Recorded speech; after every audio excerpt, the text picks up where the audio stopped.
বিসমিল্লাহির রহমানির রহিম। প্রিয় ভ্রাতা ও বোনেরা, আজ আপনাদের সামনে নিয়ে এসেছি একটি অত্যন্ত গুরুত্বপূর্ণ, শিক্ষণীয় এবং হৃদয় স্পর্শ করা হাদিস। হযরত জাবির রাদিয়াল্লাহু আনহু বলেন, এক ব্যক্তি এসে রাসূলুল্লাহ সাল্লাল্লাহু আলাইহি ওয়াসাল্লামের কাছে অভিযোগ করল। সে বলল, হে আল্লাহর রাসূল, অমুক ব্যক্তি রাতে নামাজ পড়ে কিন্তু সকাল হলেই চুরি করে। এ কথা শুনে নবী করিম সাল্লাল্লাহু আলাইহি ওয়াসাল্লাম বললেন, তার নামাজ খুব শিগগিরই তাকে এই মন্দ কাজ থেকে ফিরিয়ে দেবে।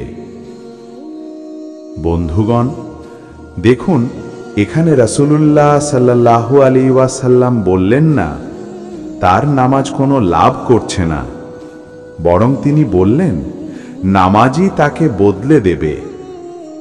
এটা আমাদের জন্য বড় শিক্ষা।